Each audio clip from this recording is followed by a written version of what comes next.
अभी अभी क्लास खत्म हुई थी कि मैं पागलों की तरह क्लासरूम से बाहर भागा। मेरे पास यह देखने तक का समय नहीं था कि सामने से आने वाली लड़की कौन है। मैंने सीधे उसे पकड़कर किस कर लिया। ये देखकर आसपास के स्टूडेंट्स की हालत खराब हो गई, क्योंकि जिसे मैंने किस किया था वह पूरी यूनिवर्सिटी में अपने गुस्से के लिए मशहूर लड़की लियू रुयान थी। लेकिन जब मैंने आंखें खोलकर देखा कि सामने यही लड़की है, तो भले ही मुझे पता था कि आज मेरी बुरी तरह पिटाई होने वाली है, फिर भी मैं उसे छोड़ने को तैयार नहीं था, क्योंकि अगर मैंने उसे छोड़ा तो अगले ही पल मेरी जान चली जाती। असल में कुछ देर पहले ही उस बेकार सिस्टम ने मुझे एक कंपल्सरी मिशन दिया था। मुझे 10 सेकंड के अंदर किसी एक इंसान को ढूंढकर 30 सेकंड तक किस करना था, और अगर मैं फेल हो जाता तो सिस्टम सीधे मेरे शरीर को ब्लास्ट कर देता। मैंने इलेक्ट्रॉनिक इंजीनियरिंग डिपार्टमेंट की तरफ देखा, जहां चारों तरफ सिर्फ लड़के ही लड़के थे, इसीलिए मैं पूरी ताकत से बाहर की तरफ भागा। लेकिन मैंने कभी नहीं सोचा था कि जिसे मैंने जल्दबाजी में पकड़ लिया वह लियू रुयान निकलेगी। जब आखिरकार 30 सेकंड का काउंटडाउन खत्म हुआ तो मैंने तुरंत उसे छोड़ दिया। लियू रुयान, पहले मेरी बात सुनो, मैं बस तुम्हारे साथ मजाक कर रहा था। तेरी ऐसी की तैसी, यह कहकर उसने सीधे मेरे चेहरे पर मुक्का मार दिया। लेकिन मुझे पहले से अंदाजा था कि वह हमला करेगी, इसलिए उसका हाथ मेरे चेहरे तक पहुंचने से पहले ही मैंने उसे पकड़ लिया। वाह, जैसा नाम वैसा काम, हाथ तो काफी सॉफ्ट है। मेरी बात सुनते ही लियू रुयान और ज्यादा गुस्सा हो गई। गुस्से से उसका चेहरा लाल हो गया। उसने दांत भींचे और फिर से मुझे लात मारने की कोशिश की, लेकिन इस बार भी मैंने उसे आसानी से रोक लिया। लियू रुयान, मुझे पता है कि तुम मुझे पसंद करती हो, लेकिन इतना भी क्या जल्दी है कि खुद ही मेरी बाहों में आ जाओ। तुम ऐसा करोगी तो मेरे लिए भी मुश्किल हो जाएगी। आसपास खड़े सभी स्टूडेंट्स मुझे ऐसे देखने लगे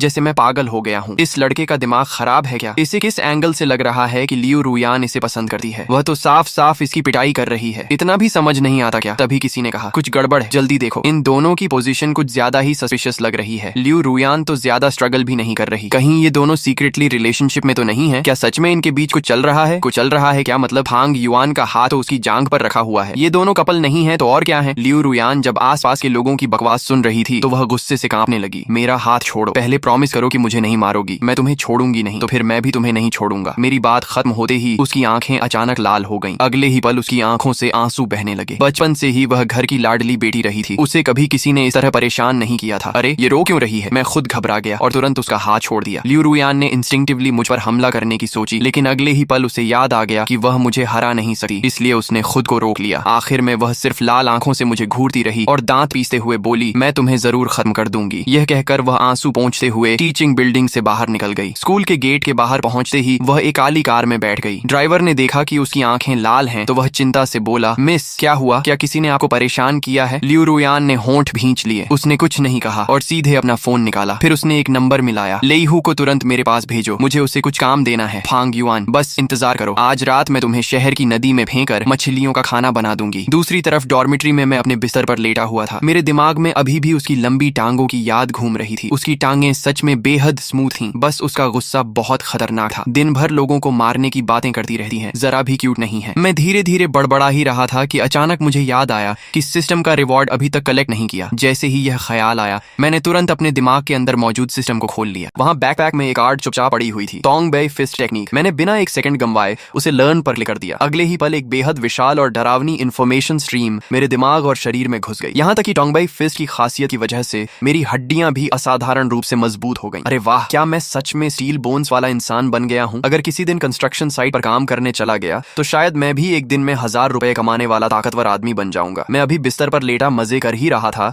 कि अचानक नीचे से एक तेज और गुस्से भरी आवाज गूंज उठी, फांग युआन बाहर निकल। मैं उछल कर बैठ गया। अरे नहीं, ये तो लियू रुयान की आवाज है। मुझे जल्दी कहीं छिप जाना चाहिए, लेकिन अगले ही पल मैंने सोचा, रुको जरा, वह तो लड़की है, वह लड़कों के हॉस्टल में कैसे घुस सकती है? मुझे डरने की क्या जरूरत है? लेकिन तभी एक जोरदार धमाका हुआ। धड़ाम! डॉर्मिट्री का दरवाजा किसी ने लात मारकर खोल दिया। मैंने सिर उठाकर देखा तो लियू रुयान दरवाजे पर खड़ी थी। फांग युआन, मैं नीचे से इतनी देर से तुम्हें बुला रही हूँ, क्या तुम बहरे हो गए हो? मैं बेबस होकर बोला, दीदी कम से कम मुझे रिएक्ट करने का थोड़ा समय तो देती। ये लड़कों का हॉस्टल है, आपको कोई आइडिया भी है? हॉस्टल वार्डन ने आपको रोकने की कोशिश भी नहीं की। चुप रहो और मेरे साथ चलो। ये कहते हुए वह सीधे मेरी तरफ बढ़ी और मेरा हाथ पकड़कर घसीटने लगी, लेकिन जैसे ही उसका हाथ मेरे करीब आया, मैंने फिर से उसे पकड़ लिया। मेरे ऐसा करते ही उसका गुस्सा फिर भड़क उठा। तुम चल रहे हो या नहीं? नहीं। लेकिन तभी उसकी आंखें अचानक धुंधली हो गईं और वह रोने जैसी शक्ल बनाने लगी। दोपहर में तुमने मुझे किस किया, मेरी टांग भी छुई, और अब मैं सिर्फ चाहती हूँ कि तुम मेरे साथ थोड़ी देर टहल लो, फिर भी तुम तैयार नहीं हो? अरे अरे नहीं दादी माँ, कृपया मत रोइए, मैं चलता हूँ, ठीक है? मेरी बात खत्म होते ही उसने मेरा हाथ पकड़ लिया और मुझे खींचते हुए हॉस्टल से बाहर ले गई। रास्ते भर तमाशा देखने वाले स्टूडेंट्स शोर मचाते रहे। मैंने कहा था ना, ये दोनों जरूर रिलेशनशिप में हैं। फांग युआन की तो लॉटरी लग गई। लियू रुयान का परिवार बहुत अमीर और पावरफुल है। हाय राम, ये कितने क्यूट लग रहे हैं। देखो देखो देखो लियू रुयान अभी भी उसका हाथ पकड़े हुए है। इन दोनों की केमिस्ट्री तो कमाल है। चारों तरफ लोगों की बातें सुनकर मैं परेशान हो गया। मैंने उसकी तरफ देखा और कहा, दीदी क्या आप मेरा हाथ छोड़ सकती हैं? अगर बाद में मुझे गर्लफ्रेंड नहीं मिली तो जिम्मेदारी आपकी होगी। ठीक है, मैं जिम्मेदारी लूंगी। मैंने उसकी आंखों में झांका। उन आंखों में ऐसा लग रहा था जैसे वह मुझे 10,000 बार मार देना चाहती हो। आपकी शक्ल देखकर तो मुझे बिल्कुल भरोसा नहीं हो रहा। लियू रुयान मन ही मन सोच रही थी। रुको बस थोड़ा और सब्र, जब मैं तुम्हें सही जगह ले जाऊंगी तब देखना तुम्हारा क्या हाल करती हूँ। मैंने पूछा, वैसे आप मुझे आखिर ले कहाँ जा रही हैं? स्कूल के पीछे वाले जंगल में। रुको, तुम उस मशहूर छोटे जंगल की बात कर रही हो? हाँ, मैं चौंक गया। अरे दीदी इतनी जल्दी भी क्या है, हम तो आधे दिन पहले ही मिले हैं। अपने आप को इतना सस्ता मत बनाइए। ज्यादा से ज्यादा दोपहर वाली बात में मैं थोड़ा नुकसान सह लेता हूँ। आप चाहो तो मेरी टांग भी छू सकती हो, हम बराबर हो जाएंगे। तुम्हारे दिमाग में हर समय ऐसी गंदी बातें ही क्यों चलती रहती हैं? मैंने कहा था टहलने जा रहे हैं, टहलने, समझे? अब मेरी भी त्योरियां चढ़ गईं। अरे जंगल में ले जाने की बात तुमने की और गंदा मुझे बोल रही हो? तो फिर मैं नहीं जा रहा, मैं वापस हॉस्टल जा रहा हूँ। ठीक है, मान लिया कि मैं गलत हूँ। अब खुश? कुछ देर बाद वह मुझे स्कूल के पीछे वाले जंगल में ले आई। ये जगह पहले से ही काफी अंधेरी थी। ये स्कूल के कपल्स की सबसे पसंदीदा जगह मानी जाती थी। रात के समय अगर कोई किसी झाड़ी को हटाकर देख ले तो शायद किसी कपल को रंगे हाथों पकड़ सकता था। मैंने चारों तरफ देखते हुए कहा, लियू रुयान यहाँ तो बहुत अंधेरा है, मुझे डर लग रहा है, क्यों ना हम थोड़ा पास खड़े हो जाएं। ये कहते हुए मैंने उसकी कमर पकड़ने के लिए हाथ बढ़ाया, लेकिन मेरा हाथ उसे छू भी नहीं पाया था कि उसने मुझे धक्का देकर दूर कर दिया। बदतमीज, फिर से मेरा फायदा उठाने की कोशिश कर रहे हो? फायदा क्या? मुझे सच में अंधेरे से डर लग रहा है। यहाँ तो कुछ दिखाई ही नहीं दे रहा। कुछ दिखाई नहीं दे रहा, बहुत अच्छा, ले हूँ, बाहर आओ। मैं अभी समझ भी नहीं पाया था कि क्या हो रहा है। एक सेकंड पहले तक वह बेचारा बनने का नाटक कर रही थी और अगले ही पल वह खतरनाक शेरनी बन गई। मैं मुंह भी नहीं खोल पाया था कि पीछे से एक तेज पंच की हवा महसूस हुई। लेकिन अब मेरी फिजिकल एबिलिटी पहले जैसी नहीं थी। मैंने आराम से साइड स्टेप लिया और हमला बचा लिया। लई हूँ तो वहीं हैरान रह गया। उसने 40 साल तक संडा और फाइटिंग आर्ट्स की ट्रेनिंग की थी। उसने सोचा था कि किसी कॉलेज स्टूडेंट पर स्नीक अटैक करना आसान होगा। उधर लियू रुयान भी स्तब्ध रह गई। तुमने कहा था कि यहाँ कुछ दिखाई नहीं दे रहा। मैंने हंसते हुए कहा, तुम लोग तो बिल्कुल स्पोर्ट्समैनशिप नहीं मानते। मुझे बचते देकर उसका गुस्सा और बढ़ गया। आज अगर मैंने तुम्हारी पिटाई नहीं की तो मेरा गुस्सा कभी शांत नहीं होगा। लेई हूँ, इसे बांध दो। लेई हूँ ने भी समय बर्बाद नहीं किया और सीधे मुझे लात मारने के लिए दौड़ा। उसने सोचा पहला अटैक बच गया तो वह उसकी किस्मत ही, देखता हूँ अब कैसे बचता है। लेकिन अगले ही पल कड़क की आवाज आई। फिर लेई हूँ दर्द से चिल्लाने लगा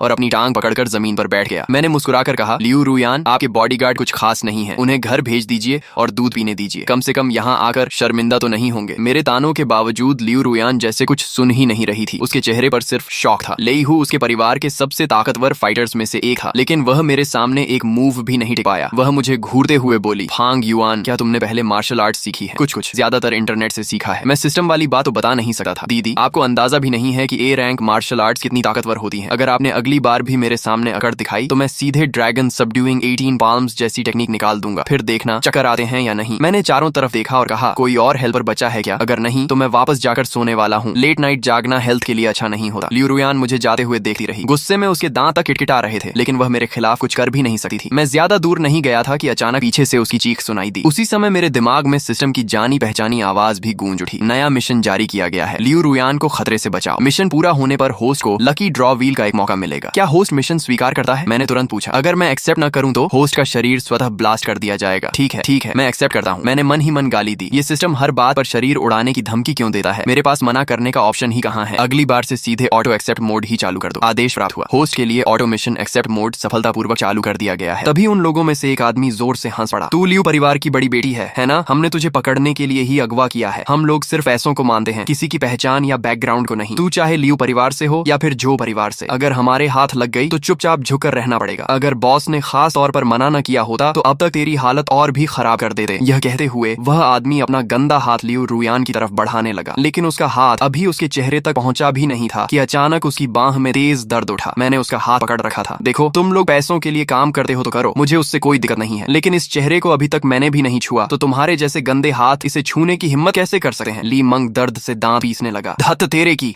ये लड़का कहां से टपक पड़ा? फिर उसने गुस्से में चिल्लाकर कहा, लाओ सी, लाओ वो, जाओ और इस लड़के की टांगें तोड़ दो। मैंने बेबसी से आंखें घुमा ली। तुम अंडरवर्ल्ड वालों की भी एक ही बीमारी है, हर बात पर लोगों की टांगें तोड़ने दौड़ पड़ते हो। क्या तुम्हारे खानदान की पुश्तैनी कला ही यही है? मेरे पीछे खड़ी लियू रुयान ने जल्दी से धीमी आवाज में कहा, सावधान रहना, ये दोनों बहुत ताकतवर हैं। लेई हू को भी इन्होंने सिर्फ 2 मूव्स में बेहोश कर दिया था। मैं मुस्कुराया और बोला, समझ गया बेबी, अब बस खड़ी होकर मेरा शो देखो। मैंने आलस से मुस्कुराते हुए पीछे मुड़कर देखने की भी जरूरत नहीं समझी और सीधा उन दोनों की तरफ दौड़ पड़ा। लियू रुयान मेरी पीठ को देखती रह गई। कुछ पल के लिए वह सच में हैरान हो गई। क्या बात है, मैं सच में थोड़ा इमोशनल हो गई हूँ। ये क्या हो रहा है? सामने इतने खतरनाक लोग खड़े हैं, फिर भी फांग युआन को मेरी वजह से फंसने का जरा भी डर नहीं है। लेकिन उसकी यह भावना 2.5 सेकंड भी नहीं टिक पाई, क्योंकि अगले ही पल लाओ सी और लाओ, वो दोनों जमीन पर पड़े कराह रहे थे। मैंने आराम से पलटकर उसकी तरफ देखा और मुस्कुराते हुए कहा, कैसा लगा बेबी, मैं स्मार्ट लग रहा हूँ ना? लियू रुयान ने आंखें तरेड़ते हुए कहा, बकवास बंद करो और पहले मुझे खोलो। जैसा आदेश बड़ी मालकिन। मैं उसके बंधन खोलने ही लगा था कि तभी ली मंग धीरे धीरे चलते हुए मेरे सामने आ गया। मैंने सिर तक नहीं उठाया और शांत आवाज में कहा, भाई तुम्हारे बचे हुए 10-12 आदमी भी एक साथ आ जाएं तो मेरा कुछ नहीं बिगाड़ सकते। अक्लमंदी इसी में है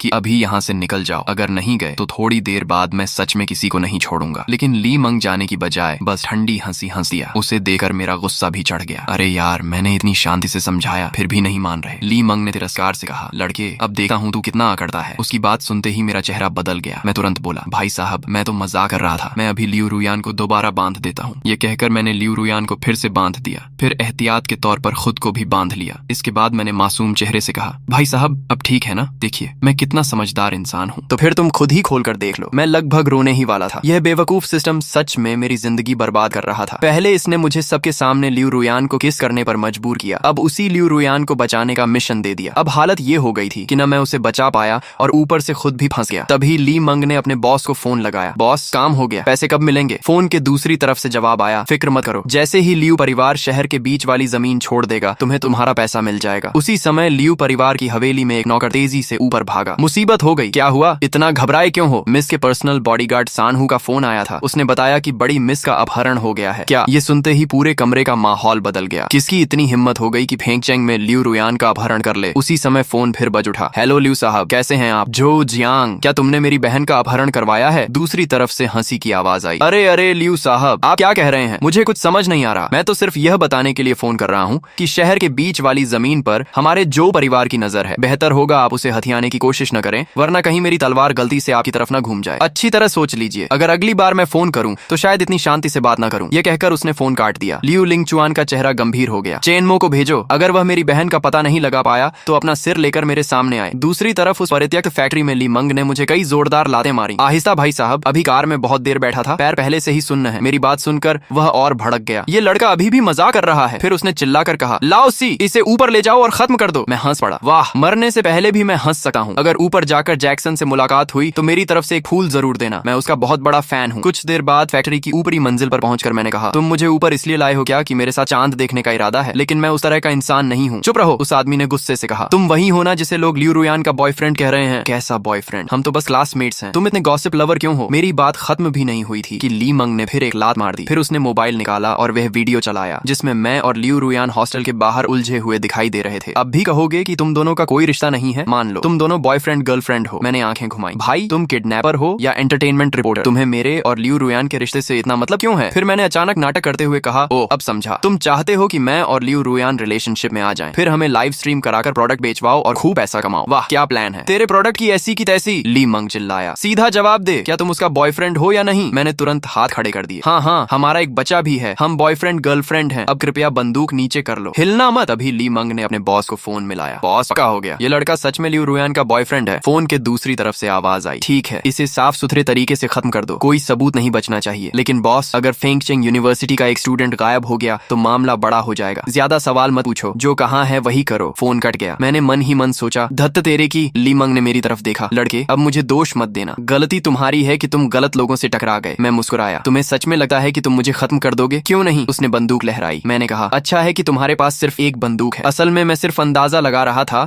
कि उसके पास एक ही बंदूक होगी, लेकिन इस मूर्ख ने खुद ही बात मान ली। मेरी बात सुनकर वह गुस्से से तमतमा गया और बंदूक सीधा मेरे सिर पर तान दी। एक बंदूक तुम्हें खत्म करने के लिए काफी नहीं है क्या? लेकिन इस बार मैं बिल्कुल नहीं डरा। मैंने अपना माथा आगे बढ़ाकर बंदूक की नली को छू लिया। पहला कारण यह था कि उसके बॉस ने उसे बंदूक न चलाने की चेतावनी दी थी। दूसरा कारण यह था कि लियू रुयान जैसी अमीर लड़की के गायब होने पर उसका भाई जरूर पूरे इलाके को खंगाल रहा होगा। मैं हंसकर बोला, चलाओ गोली, फिर लियू परिवार के लोग आवाज सुनकर यहाँ पहुंच जाएंगे। मेरी बात सुनकर ली मंग सच में घबरा गया, लेकिन वह फिर भी बोला, तो क्या हुआ? तू अभी भी बंधा हुआ है, मैं लात मार मार कर भी तुझे खत्म कर सकता हूँ। उसकी बात खत्म होते ही मैंने आराम से रस्सियां खोल दी। मूर्ख, ये रस्सियां मैंने खुद बांधी थी, मैं जब चाहूं खोल सकता हूँ। अब सच में उसकी हालत खराब हो गई। उसे पता था कि मेरी ताकत उसके मुकाबले बहुत ज्यादा है। घबराकर उसने गोली चला दी, लेकिन जब तक गोली चली मैं वहां से गायब हो चुका था। अगले ही पल उसकी दर्द भरी चीख गूंज उठी। मैंने उसकी टांग तोड़ दी थी। मेरी आंखों में बदले की चमक थी। तुमने मुझे 3 लातें मारी थी, मैंने तुम्हारी टांग तोड़ दी, हिसाब बराबर। नीचे मौजूद उसके आदमी हंस रहे थे और बातें कर रहे थे। लगता है ऊपर एक और आदमी खत्म हो गया। बॉस ने सीधे गोली क्यों नहीं मार दी? अगर कोई दुश्मन आ गया तो इस सुनसान जगह पर कौन आएगा? जल्दी काम खत्म करो, कल तक पैसा लेकर निकल जाएंगे। उधर नीचे बंधी हुई लियू रुयान ये सब सुनकर सुन्न रह गई। वह सोचने लगी, उस बड़े बदतमीज की मौत पर तो मुझे खुश होना चाहिए था, फिर मेरे दिल में इतना दर्द क्यों हो रहा है। उसकी आंखें भर आईं। बदतमीज, तुमने कहा था कि मुझे बचा कर ले जाओगे, फिर खुद कैसे मर गए? अगर तुम मुझे बचाने नहीं आते तो शायद तुम्हें मरना भी नहीं पड़ता। ये सब मेरी वजह से हुआ। अचानक उसने पूरी ताकत लगा दी और ऊपर की तरफ भाग पड़ी। अरे वह लड़की भाग गई, जल्दी पकड़ो। ऊपर पहुंचते ही लियू रुयान ने देखा कि एक परछाई जमीन पर पड़े दूसरे आदमी को बुरी तरह पीट रही है। उसे लगा कि फांग युआन को मारा जा रहा है। गुस्से में वह चिल्लाई, फांग युआन को छोड़ दो, मैं तुमसे लड़ूंगी। और वह सीधे कूद कर उस आदमी पर टूट पड़ी और जोर से काट लिया। अरे दीदी, क्या आप कुत्ता हैं? ये जानी पहचानी आवाज सुनते ही लियू रुयान रुक गई। उसने देखा कि सामने फांग युआन खड़ा है। फांग युआन, मुझे लगा तुम मर गए, मैं तुम्हारा बदला लेने आई थी। अच्छा हुआ तुम जिंदा हो। मैंने दर्द से अपना हाथ देखा, मेरा हाथ तो लगभग तुमने ही खत्म कर दिया। फिर मैंने उसे गौर से देखा, ये लड़की इतनी परेशान क्यों हो रही है? कहीं इसे सच में मुझसे प्यार तो नहीं हो गया? मैं मुस्कुराया और बोला, देखो तो सही, कैसा कांटा है तुमने। इतनी बहादुर लड़की मैंने जिंदगी में नहीं देखी। लियू रुयान खुशी और राहत से रोने लगी। मैंने हाथ पर बने दांतों के निशान को देखा और हंस पड़ा। वैसे शेप तो बुरा नहीं है, दिल जैसा लग रहा है। इसी बीच नीचे के बाकी गुंडे भी ऊपर पहुंच गए। उन्होंने अपने बॉस को जमीन पर पड़ा देखा तो घबरा गए। बॉस, बॉस, आपको क्या हुआ? ली मंग दर्द से चिल्लाया, मुझे छोड़ो, पहले इस लड़के को खत्म करो। बाकी गुंडों ने जैसे ही अपने बॉस की बात सुनी,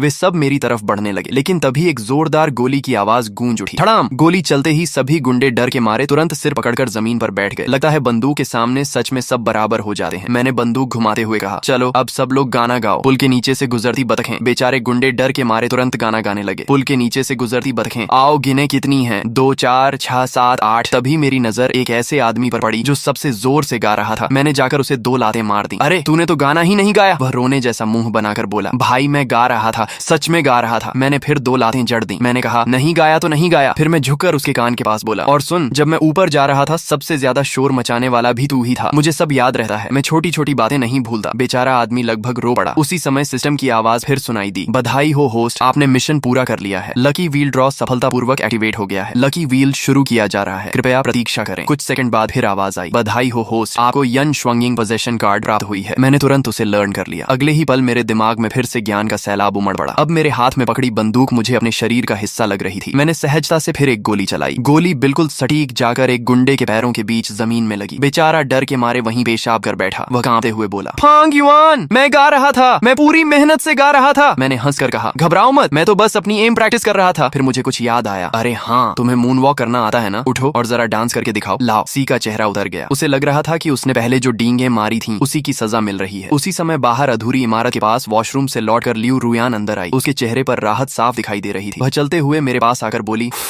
अब जाकर चैन मिला, इतनी देर से रोक रखा था। मैंने माथा पकड़ लिया। दीदी, जरा लड़की जैसी बातें भी कर लिया करो। जो नहीं जानता होगा उसे लगेगा कि तुम किसी डाकू गिरोह की सरदार हो। अब जब खतरा खत्म हो चुका था, लियू रुयान का पुराना गुस्सैल स्वभाव वापस आ गया। यकीन मानो, मैं अभी तुम्हें खत्म कर सकती हूँ। ये कहते हुए उसने फिर मुझे लात मारने की कोशिश की, लेकिन मैंने हमेशा की तरह उसकी टांग पकड़ ली। फांग युआन, तुम फिर मेरा फायदा उठा रहे हो, मुझे छोड़ो, मैं तुम्हें मार डालूंगी। मैंने बेबस होकर कहा, दीदी, हर समय मारने पीटने की बातें मत किया करो, थोड़ा सभ्य बनो। सभ्य तुम्हारा सिर। उधर फैक्ट्री के बाहर लियू लिंग चुआन गोली की आवाज का पीछा करते हुए वहां पहुंच चुका था। एक आदमी उसके पास दौड़कर आया और बोला, यंग मास्टर, ड्रोन ने अंदर की लगभग सारी स्थिति स्कैन कर ली है। तो फिर वो सीधे बोलो। लियू लिंगचुआन ने ड्रोन की फीड वाला टैबलेट छीन लिया, लेकिन स्क्रीन देखते ही वह खुद भी सन्न रह गया। फैक्ट्री की पहली मंजिल पर दर्जनों गुंडे बंधे हुए बैठे थे। सबके सब गाना गा रहे थे और उनमें से एक आदमी मून वॉक भी कर रहा था। कुछ लोग गा रहे थे, कुछ नाच रहे थे और सब रस्सियों से बंधे हुए थे। लियू लिंगचुआन कुछ सेकंड तक चुप रहा, फिर बोला, ये लोग आखिर कर क्या रहे हैं? उसके साथ खड़े लोग भी हैरान थे। क्या इन लोगों की कोई अजीब हॉबी है? बंधे हुए होकर गाना और डांस करना। ये लोग किस तरह की पार्टी कर रहे हैं? अचानक सीन बदल गया। मैं अभी भी लियू रुयान की टांग पकड़े हुए था और उसे छेड़ते हुए मुस्कुरा रहा था, जबकि लियू रुयान गुस्से से मुझे घूर रही थी। उसी समय बाहर से देख रहे लियू लिंगचुआन ने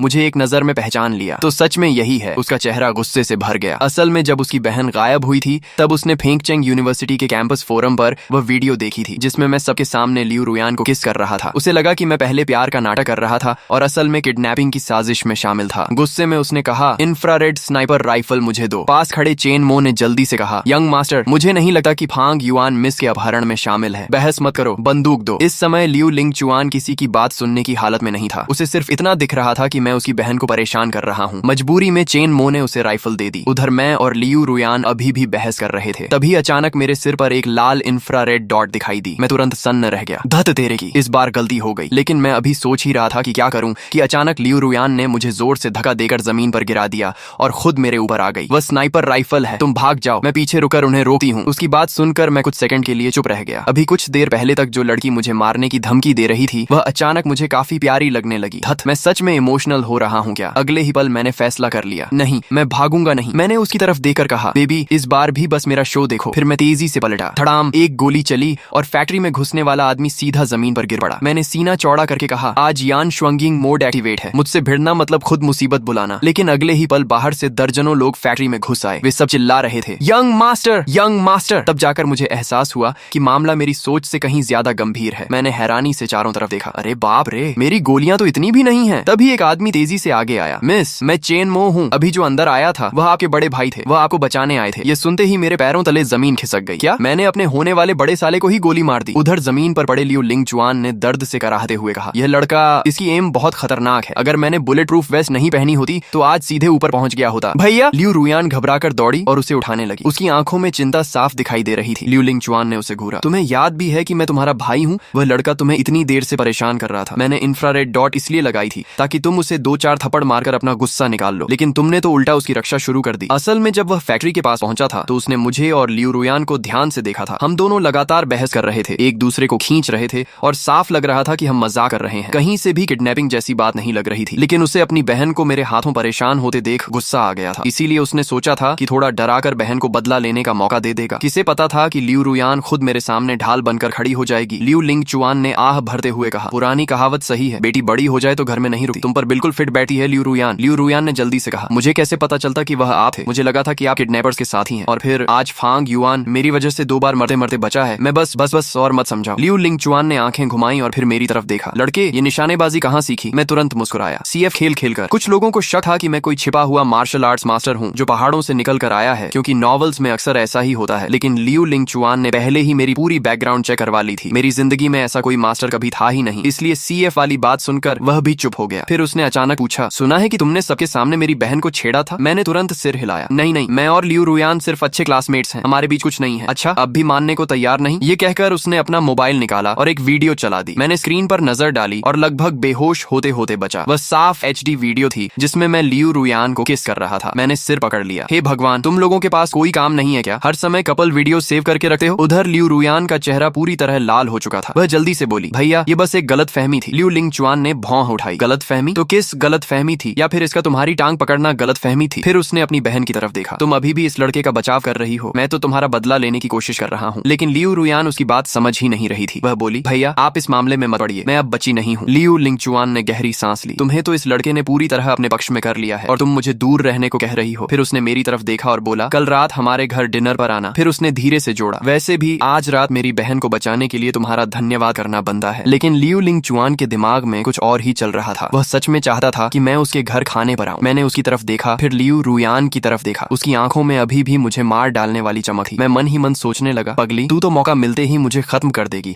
ऐसे में तेरे घर खाने पर जाना जान है तो जहान है। लेकिन अगले दिन मेरी सारी प्लानिंग फेल हो गई। सुबह से ही लियू रुयान ने मुझे 65 मिस्ड कॉल्स कर दी। 60वीं कॉल आते ही मैंने फोन उठा लिया, क्योंकि मुझे अच्छी तरह पता था कि अगर मैंने फोन नहीं उठाया तो पिछली बार की तरह वह सीधे हॉस्टल में घुस आएगी। हेलो दीदी, क्या तुम मुझे कॉल करके मार डालना चाहती हो? दूसरी तरफ से तुरंत आवाज आई, चुप रहो, जल्दी नीचे आओ। मैं स्कूल गेट पर काफी देर से तुम्हारा इंतजार कर रही हूँ। मैंने लंबी सांस ली। लगता है आज बचना मुश्किल है। फोन काटने के बाद लियू रुयान ने अपने भाई को भी फोन लगाया। भैया घर में खाना तैयार है ना? मैं और फांग युआन निकल रहे हैं। दूसरी तरफ से लियू लिंगचुआन बोला, रुयान कल की घटना के चक्कर में मैं ये बात भूल गया। आज मुझे जोऊ परिवार के लोगों के साथ डिनर पर जाना है, तो फिर मुझे और फांग युआन को भी साथ ले चलो ना। अगर मैं वहाँ नहीं रहूंगी तो मजा ही क्या आएगा। आज का मामला बहुत बड़ा है, तुम्हारा वहाँ जाना ठीक नहीं होगा। अगर आप ऐसा कह रहे हैं तो अब तो मैं जरूर जाऊंगी। लियू लिंगचुआन ने हार मान ली। ठीक है, लेकिन तुम दोनों वहाँ ज्यादा बातें मत करना। मीटिंग कहाँ है? छुआने लो। करीब आधे घंटे बाद मैं और लियू रुयान एक काली कार में बैठे शहर के बाहरी इलाके की तरफ जा रहे थे। घने जंगल को पार करने के बाद हम एक पुरानी लेकिन बेहद शानदार 3 मंजिला इमारत के सामने पहुंचे। जैसे ही मैं कार से उतरा मेरी आंखें चमक उठी। मैं ऐसे इधर उधर देखने लगा जैसे कोई गांव का आदमी पहली बार बड़े शहर आया हो। रुयान जल्दी देखो, वह बुगाटी है क्या? मैंने तो फेंगचेंग में कभी ऐसी कार नहीं देखी। फिर मैंने दूसरी तरफ देखा और चिल्लाया, अरे वह लोहन सॉन्ग ट्री है क्या? इतने सारे एक साथ, और उधर भी देखो। लियू रुयान ने माथा पकड़ लिया। क्या तुम 2 मिनट चुप नहीं रह सकते? चलो अंदर। भैया और बाकी लोग शायद पहले ही पहुंच चुके होंगे। इसके बाद हम दोनों उस इमारत के अंदर चले गए, लेकिन दरवाजे पर पहुंचते ही मैं चौंक गया। वहाँ एयरपोर्ट जैसी सिक्योरिटी चेकिंग मशीन लगी हुई थी। मैंने हैरानी से पूछा, ये रेस्टोरेंट है या एयरपोर्ट? इतनी सिक्योरिटी क्यों? लेकिन लियू रुयान बिल्कुल शांत थी। वह पहले भी कई बार यहाँ आ चुकी थी। उसने समझाया, छुआन यू लो के अंदर किसी को भी नाइफ, गन या किसी भी तरह का वेपन ले जाने की अनुमति नहीं है। यहाँ किसी भी तरह की वायलेंस पूरी तरह फॉरबिडन है। जो भी नियम तोड़ेगा उसे यहाँ से बाहर निकाल दिया जाएगा और हमेशा के लिए ब्लैक लिस्ट कर दिया जाएगा। फिर उसने एक पुरानी घटना सुनाई। जब हमारा लियू परिवार अभी फेंगचेंग का सबसे बड़ा परिवार नहीं बना था, तब उन्होंने एक चाल चली थी। उस समय मो परिवार सबसे ताकतवर परिवार था। हमारे परिवार ने उन्हें इतना भड़का दिया कि उन्होंने यहीं डाइनिंग टेबल पर फोर्क और नाइफ उठाकर हमला कर दिया। बस फिर क्या था, उन्होंने रूल तोड़ दिया और हमेशा के लिए ब्लैकलिस्ट हो गए। बाद में उनका प्रभाव खत्म हो गया और हमारा परिवार शहर का सबसे ताकतवर परिवार बन गया। मैं यह सुनकर दंग रह गया। सिर्फ एक रूल की वजह से इतना बड़ा परिवार खत्म हो गया था। इससे साफ था कि इस जगह के मालिक की ताकत कितनी बड़ी होगी। उसी समय सिक्योरिटी स्टाफ ने मुझे रोक लिया। सर, आपके पास एक फ्रूट नाइफ है, कृपया इसे जमा कर दीजिए। बाहर निकलते समय हम आपको वापस कर देंगे। मैंने तुरंत जेब से छोटी नाइफ निकाली। लियू रुयान ने मुझे घूरते हुए कहा, अरे बेवकूफ, खाना खाने आए हो या लड़ाई करने? मैंने मासूमियत से जवाब दिया, तुम्हारे साथ रहते हुए कौन जानता है कब फिर कोई प्रॉब्लम खड़ी हो जाए। गन तो मेरे पास है नहीं, इसलिए सेल्फ डिफेंस के लिए नाइफ रख ली थी। यह सुनकर लियू रुयान कुछ सेकंड तक मुझे देखती रही। फिर उसने धीरे से कहा, तुम सच में थोड़े से बेवकूफ हो। उसकी आवाज पहले जैसी गुस्से वाली नहीं थी, बल्कि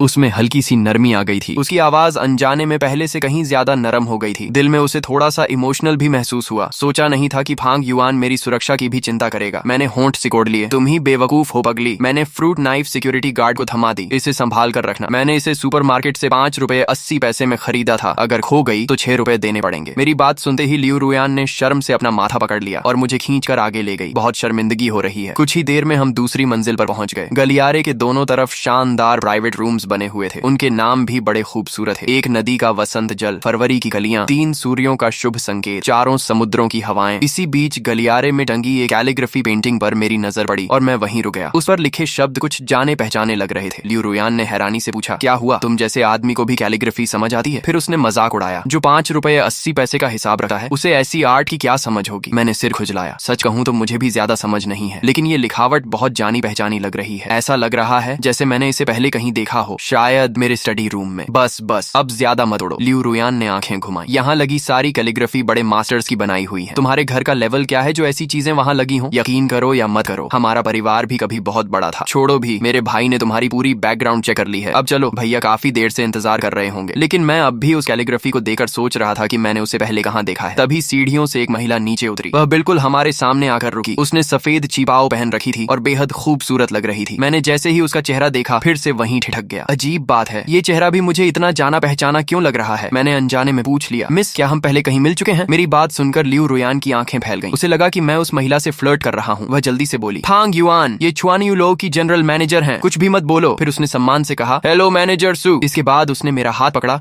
और लगभग घसीटे हुए वहां से ले गई। उसे डर था कि मैं कोई नई मुसीबत न खड़ी कर दूं। मैंने चलते चलते पूछा, इतनी जल्दी क्यों भाग रही हो? लियू रुयान ने मेरी कमर में चुटकी काटी। मैं तुम्हें बता रही हूँ, मैनेजर सू फेंगचेंग की बहुत बड़ी हस्ती है। छुआन यू लो के पीछे जो असली ताकत है, उससे उनका गहरा संबंध है। अगर तुमने उन्हें नाराज कर दिया तो बड़ी मुसीबत हो जाएगी। मैंने हंसते हुए कहा, अच्छा समझ गया। फिर मैंने उसे घूरते हुए पूछा, वैसे लियू रुयान, तुम मुझे इतना कंट्रोल क्यों करती हो? कहीं तुम मुझे पसंद तो नहीं करने लगी? ये सुनते ही उसका चेहरा लाल हो गया। कौन तुम्हें पसंद करेगा? फिर उसने दांत पीसकर कहा, जब तक मैं तुम्हारी हड्डियां नहीं तोड़ देती तब तक तुम्हें किसी दूसरी लड़की के साथ घूमने की इजाजत नहीं है। मैं हंस पड़ा। अच्छा, मुझे भी कोई खास फर्क नहीं पड़ता। उधर पीछे खड़ी मैनेजर सू वनकिंग हम दोनों को दूर जाते हुए देख रही थी। उसके होंठों पर एक रहस्यमयी मुस्कान उभर आई। फिर उसने मोबाइल निकाला और एक नंबर मिलाया। मास्टर, अभी अभी एक बहुत दिलचस्प बात हुई है। उसी समय दूसरी तरफ प्राइवेट रूम के अंदर जो जियांग के बड़े भाई जो तियानमिंग इस मामले को शांत करने के लिए फेंगचेंग के डेप्यूटी लीडर तान तियानजियान को साथ लेकर आए थे। इसी बीच मैं और लियू रुयान भी रूम के अंदर पहुंच गए। सॉरी, हम थोड़े लेट हो गए। लियू लिंगचुआन ने सबकी तरफ देखते हुए कहा, आओ मैं तुम्हारा परिचय कराता हूँ। ये फेंगचेंग के डेप्यूटी लीडर मिस्टर टान है। तुम इन्हें टान अंकल कह सकती हो। बाकी लोगों को शायद तुम पहले से जानती हो। फिर उसने मेरी तरफ इशारा किया। ये फांग युआन है, रुयान का क्लासमेट। जहाँ तक जो परिवार के दोनों भाइयों का सवाल था, लियू रुयान ने उन्हें पूरी तरह इग्नोर कर दिया। ये देखकर झो जियांग का चेहरा गुस्से से लाल हो गया। आखिर उनका परिवार भी शहर के बड़े परिवारों में गिना जाता था, लेकिन एक लड़की ने उन्हें पूरी तरह नजरअंदाज कर दिया था। अगर उसके बड़े भाई ने उसे रोका न होता तो शायद वह वहीं टेबल पलट देता। तान तियानजियान मुस्कुराए। रुयान, काफी समय बाद मिल रहे हैं। आखिरी बार जब मैंने तुम्हें देखा था तब तुम्हारा पहला जन्मदिन था। तुम्हारे पिता और मैं पुराने दोस्त हैं। आओ बैठो, यहाँ सब अपने लोग हैं। लेकिन लियू रुयान ने तुरंत जवाब दिया, तन अंकल, अपने लोग वाली बात मैं नहीं मान सकती। जिसने मेरा अपहरण करवाया था वह यहीं बैठा है। ऐसे में मैं आराम से कैसे बैठ जाऊं? यह सुनकर तान तियानजियान के चेहरे पर असहज मुस्कान आ गई। उन्होंने तुरंत झो तियानमिंग की तरफ देखा। झो तियानमिंग फौरन खड़ा हो गया। मिस लियू, जो कुछ हुआ वह मेरे छोटे भाई की मूर्खता थी। आज हम खास तौर पर आपसे माफी मांगने आए हैं। उम्मीद है कि आप हमें माफ कर देंगी। लियू रुयान हल्का सा हंस पड़ी। तान अंकल, अगर मैं झो परिवार के सभी लोगों का अपहरण कर लूं, उन्हें पूरी रात बांध कर रखूं और अगले दिन आकर सॉरी बोल दूं, तो क्या सब ठीक हो जाएगा? यह सुनते ही तान तियानजियान का चेहरा गंभीर हो गया। उन्हें समझ आ गया कि अगर आज कोई ठोस कदम नहीं उठाया गया तो यह लड़की मामला छोड़ने वाली नहीं है। उन्होंने झो जियांग की तरफ देखा। जियांग, अब जबकि पीड़ित खुद यहाँ मौजूद है, तुम तुरंत मिस लियू से घुटनों के बल बैठकर माफी मांगो। झो जियांग कुछ बोलना चाहता था, लेकिन उसके बड़े भाई ने गुस्से से डांट दिया। जो कहा है वही करो, घुटनों के बल बैठो और माफी मांगो। आखिरकार झो जियांग ने अनिच्छा से सिर उठाया और लियू रुयान की तरफ देखने लगा। लेकिन एक आदमी होकर किसी औरत के सामने घुटने टेकना, यह बात झो जियांग के गले नहीं उतर रही थी। वह कुछ पल तक झिझका, फिर आखिरकार दांत भींचकर बोला, मिस लियू, मुझसे गलती हो गई थी। उस समय मुझ पर लालच हावी हो गया था, कृपया मुझे माफ कर दीजिए। इतना कहकर वह धड़ाम से लियू रुयान के सामने घुटनों के बल बैठ गया। लेकिन लियू रुयान अभी कुछ कह भी नहीं पाई थी कि मैं पूरी तरह कंफ्यूज हो गया। रुको जरा, तुम लोगों ने कहा था कि हम डिनर पर आए हैं। यहाँ तो कोई घुटने टेक रहा है, कोई माफी मांग रहा है। ये डिनर है या ड्रामा शो? लियू रुयान ने मुझे घूरा। कौन सा ड्रामा? यही आदमी कल मेरा किडनैपर था, झो परिवार का झो जियांग। मैंने तुरंत पूछा, क्या यही हराम? मेरा मतलब यही आदमी था जिसने तुम्हारा अपहरण करवाया था? हाँ, यही था। इतना सुनते ही मेरा खून खौल उठा। मैंने बिना सोचे समझे उसे लात मारने के लिए पैर उठाया। तभी लियू रुयान घबरा गई। फांग युआन, रुको! वह तुरंत दौड़कर आई और मुझे कसकर पकड़ लिया। मत मारो, यहाँ लड़ाई हुई तो बहुत बड़ी मुसीबत हो जाएगी। मैंने किसी तरह खुद को रोका, क्योंकि रास्ते में आते समय लियू रुयान मुझे छुआनयू के रूल्स के बारे में बता चुकी थी। लेकिन तभी सिस्टम फिर से उछल पड़ा। Automatic mission mode activated. 30 second के अंदर झो जियांग को अपंग बना दो। Mission success, lucky wheel reward. Mission failure, system punishment. मैंने मन ही मन चिल्लाया, तू पागल है क्या? अभी अभी तो सुना कि यहाँ लड़ाई नहीं करनी। क्या तू मुझे मरवाकर ही मानेगा? लेकिन तभी घुटनों पर बैठा झो जियांग मेरी तरफ देकर हंस पड़ा। उसे पता था कि मैं यहाँ कुछ नहीं कर सकता। उसने उंगली दिखाकर कहा, मारना, अगर हिम्मत है तो मुझे यहीं पीट कर दिखा। बस उसकी यही बात आखिरी साबित हुई। मैंने झटके से लियू रुयान की पकड़ छुड़ाई और पूरी ताकत से एक लात उसके पैरों के बीच दे मारी। अगले ही पल झो जियांग की दर्दनाक चीख पूरे प्राइवेट रूम में गूंज उठी। हर कोई सन्न रह गया। जो तियानमिंग का चेहरा सफेद पड़ गया। वह भागकर अपने भाई के पास पहुंचा। जो जियांग दर्द से जमीन पर तड़प रहा था और उसके कपड़ों पर खून के निशान दिखने लगे थे। जो तियानमिंग कांपती उंगली से मेरी तरफ इशारा करते हुए बोला, तू पागल है क्या? इतना जोर से मारा? तू हमारे जो परिवार की वंश बेल ही खत्म कर देगा। ये कहकर उसने तुरंत टेबल पर रखा फोन उठाया और एम्बुलेंस बुलाने लगा। लेकिन तभी लियू लिंगचुआन ने उसका फोन छीन लिया। मिस्टर जो, इतनी सी चोट के लिए हंगामा करने की जरूरत नहीं है। इस मामले की जिम्मेदारी हमारा लियू परिवार लेगा। जो तियानमिंग गुस्से से कांप उठा। लियू लिंगचुआन, भले ही हमारा परिवार तुमसे कमजोर हो, लेकिन हर बात सहन नहीं कर सकता। इस मामले में कोई समझौता नहीं होगा। तभी बगल में बैठे तान तियानजियान बीच बचाव के लिए आगे आए। प्रेसिडेंट लियू जो जियांग की हालत काफी खराब है, पहले एम्बुलेंस बुला लेते हैं, कहीं जान का खतरा न हो जाए। लेकिन लियू लिंगचुआन ने बिना पलक झपकाए जवाब दिया, नहीं, आज झो जियांग अपने पैरों पर चलकर ही यहाँ से बाहर जाएगा। तान तियानजियान का चेहरा बदल गया। प्रेसिडेंट लियू, क्या आप सच में मेरे खिलाफ जाने की सोच रहे हैं? मत भूलिए, सिटी सेंटर प्रोजेक्ट की फाइनल अप्रूवल अभी भी मेरे हाथ में है। लेकिन लियू लिंगचुआन बिल्कुल शांत रहा। वह बस अपने हाथ में पकड़े टी कप को सहलाता रहा। तो क्या हुआ अगर रिश्ते खराब हो जाएं? इतना कहते ही प्राइवेट रूम के पीछे लगा बड़ा स्क्रीन डिवाइडर धीरे धीरे खुल गया। उसके पीछे एक आदमी आराम से बैठकर चाय पी रहा था। जैसे ही तान तियानजियान ने उसे देखा, वह उछल पड़ा। हान सर। असल में लियू लिंगचुआन को पहले से अंदाजा था कि तान तियानजियान सिटी सेंटर प्रोजेक्ट का दबाव डालकर झो परिवार को बचाने की कोशिश करेगा। इसलिए उसने पहले ही एक बैकअप प्लान तैयार कर लिया था और फेंगचेंग के सर्वोच्च लीडर हान जिंगशान को यहाँ बुला लिया था। हान जिंगशान धीरे धीरे उठकर बाहर आए। असल में लिंगचुआन ने मुझे सिर्फ डिनर के लिए बुलाया था, लेकिन यहाँ बैठकर मैंने कुछ ऐसी बातें सुन ली जो शायद नहीं सुननी चाहिए थी। फिर उन्होंने तान तियानजियान की तरफ देखा। क्या मैं गलत कह रहा हूँ? तान तियानजियान के माथे पर पसीना आ गया। हान सर, आप मजाक कर रहे हैं। हम लोग हमेशा निष्पक्षता और न्याय की बात करते हैं। हान जिंगशान की आंखें ठंडी हो गईं। निष्पक्षता? क्या किसी प्रोजेक्ट को लेकर दूसरों को धमकाना तुम्हारे हिसाब से निष्पक्षता है? उन्होंने आगे कहा, लियू ग्रुप ने इस प्रोजेक्ट के लिए बहुत मेहनत की है, सबने देखा है। नियम और योग्यता दोनों के हिसाब से प्रोजेक्ट उन्हीं का बनता है। तान तियानजियान के पास कोई जवाब नहीं था। वह सिर्फ सिर झुकाकर खड़ा रहा। असल में उसे भी पता था कि प्रोजेक्ट लियू परिवार का ही हक था, लेकिन कुछ पुराने मामलों की वजह से वेई परिवार ने उसके खिलाफ सबूत पकड़ रखे थे। इसलिए वह मजबूरी में झो परिवार का साथ दे रहा था। उसे यह नहीं पता था कि झो परिवार अब वेई परिवार के लिए सिर्फ एक इस्तेमाल किया हुआ मोहरा बन चुका था। लियू रुयान के किडनैपिंग प्लान के फेल होने के बाद वेई परिवार उन्हें पहले ही छोड़ चुका था। तभी हान जिंगशान ने गंभीर आवाज में कहा, तियानजियान, आज मैं तुमसे बहुत निराश हूँ। अगली मीटिंग में तुम पूरे डिपार्टमेंट के सामने सेल्फ क्रिटिसिज्म करोगे